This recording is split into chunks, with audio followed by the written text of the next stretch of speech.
Hi everyone, it's Amy from Once in a Blue Moon coming back to you again today on a rainy Saturday in central Illinois. And I wanted to bring to your attention something that I had been working on the last day or so with that 4-foot 10-inch lariat necklace that I had found that was a vintage piece. And the last video that I did, we had done let's see, a bracelet out of that lariat, the 3-strand beaded bracelet.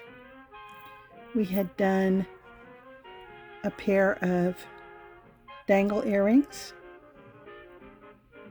and we had also, I had been thinking about doing something else with the rest of the lariat necklace that I had. I still had quite a bit. So what I came up with was I love to incorporate metals. I love to mix them up. So that's what I did with this one for a little bit here.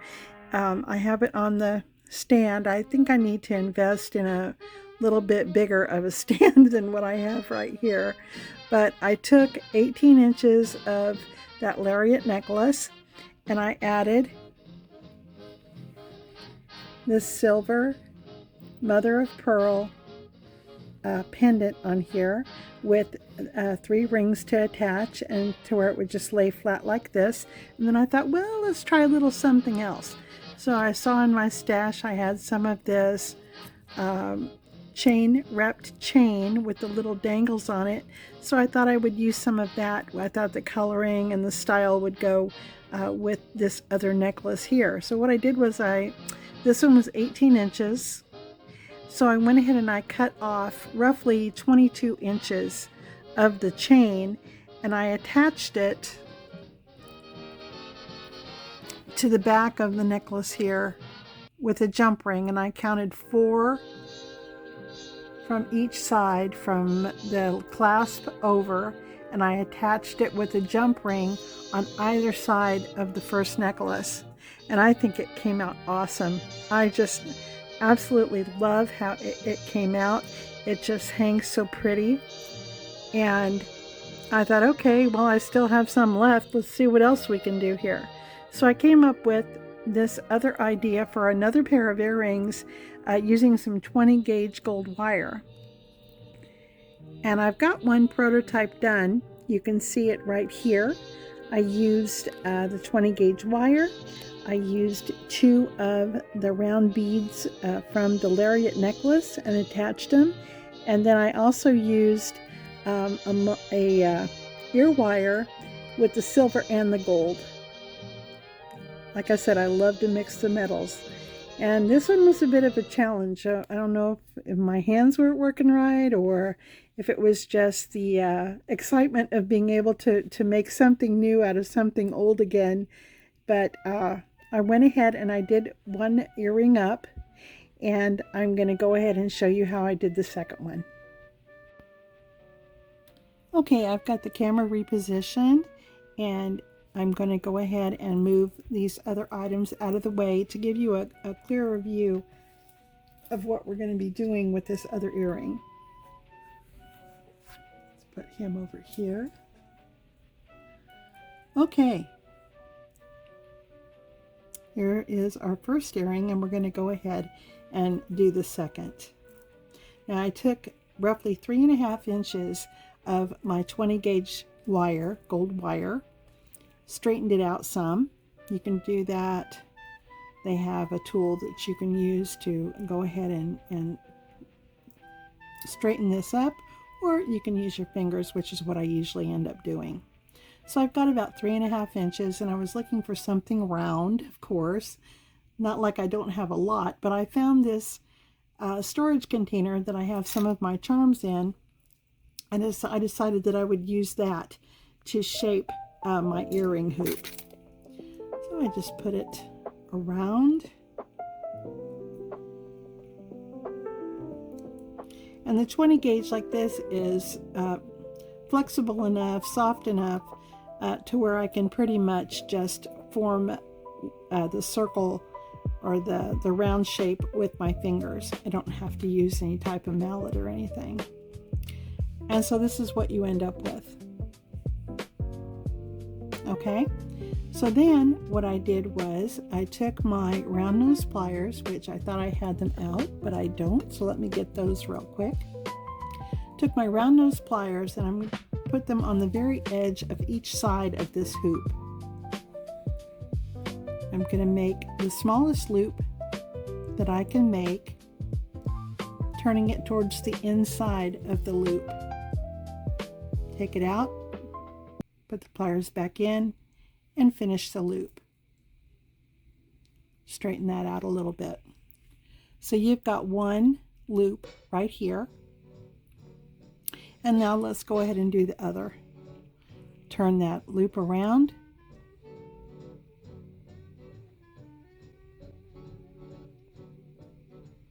To the very edge of the pliers. And turn it to the inside of the hoop. Go ahead and finish that out. Straighten up the loop. And there we have it. And you want to make sure that your loops are touching the inside of the hoop and makes a good loop for you, a good finished loop that you don't have any gaps. Now that one I went a little bit outside, so let me see if I can pull that back out a little bit. It was overlapping. Okay, so we have our two loops, and I take those. I'm going to push them together so that it forms like a teardrop shape. Now this one's a little bit smaller than what this one is. I miscalculated on my length. But you push them together so that your loops are, you can see straight through, so that they're matched up. Okay, so I went ahead and did that with this one. Just being easy and kind of pushing them into shape so that they meet and pretty much stay together. Okay, and once I have that done, I take a jump ring. I'm going to open up my jump ring.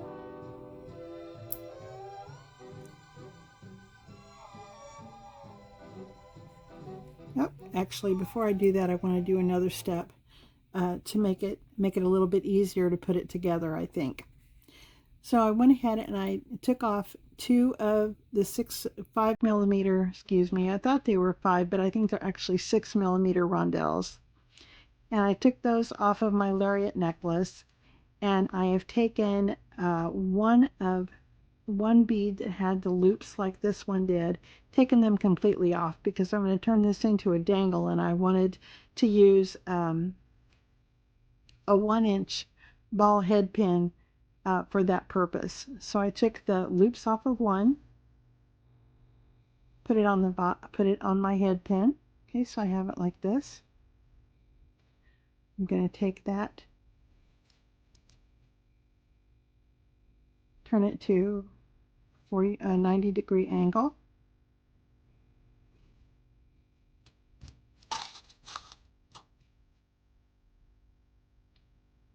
Trim off about a 1/2 inch.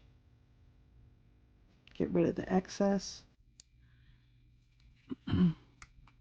Take my round nose and make a simple loop.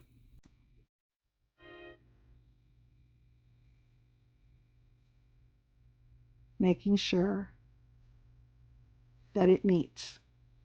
Okay, you see that? Okay, so now that I have that done, I'm going to take my other rondelle that has the original loop still in it. And when I originally took these off, I had one loop facing this way and one loop facing that way. And so I took pliers in both of my hands and I twisted it so that now they're both facing the same way.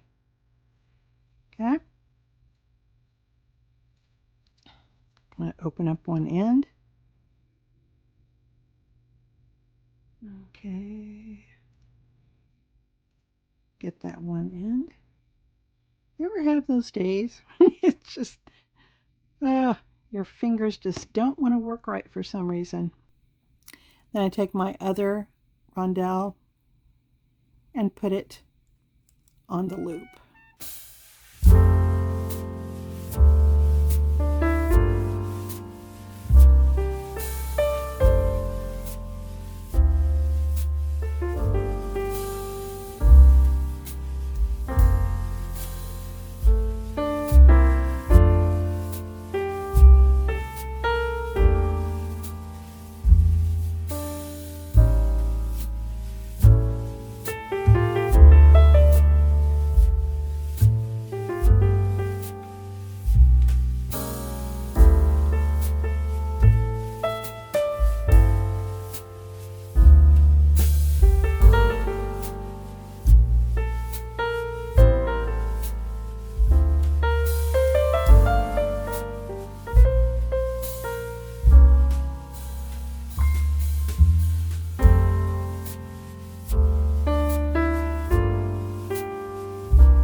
That looks good. Now, I think what I'm going to try now is to just go ahead and attach these rondelles from the middle, because I think that's going to work out a little bit better. That's what I originally did, but thought this new way was going to be easier, but obviously it wasn't. So here we go. I've opened up my loop on my rondelle. And I look for the middle.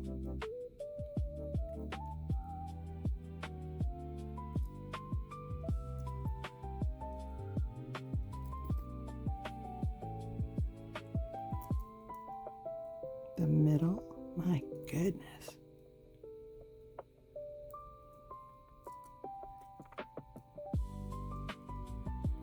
Get a hold of that. Put it through the middle.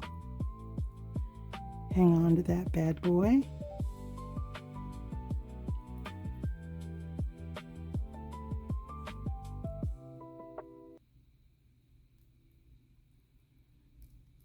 And close up that loop.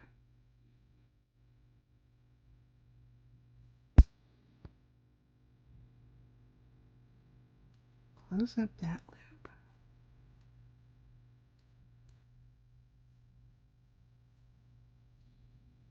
Eureka! Finally, we've got it on there. So then I just take my ear wire, open it up,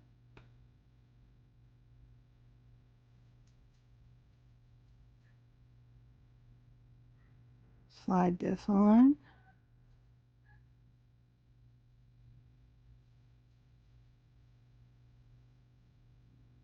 and close it up.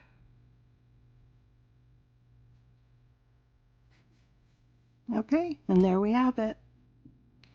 The other, finally, the other earring set to go with our vintage necklace and bracelet, and you have an option of another pair of earrings. There we go. Now my question to you is this. I still have about 16 inches of that lariat left, vintage lariat necklace left over. What do you think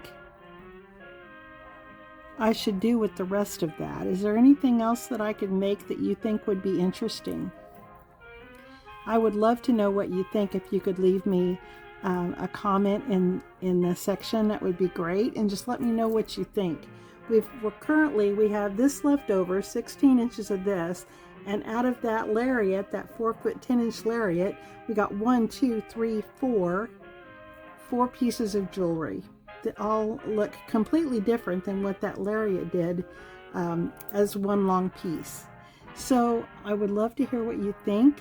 If you could give me, if you like the video, please give me a thumbs up. Leave a comment if you like, and let me know which piece you like the best. Okay, and if you have any other suggestions, like I said, about what to do with the remainder of this lariat necklace, I'd love to hear your comments and suggestions about that too. Thanks for hanging out with me even through the bloopers, and I hope I'll see you again on the next video. Thanks a lot. Take care. Have a good night. Bye.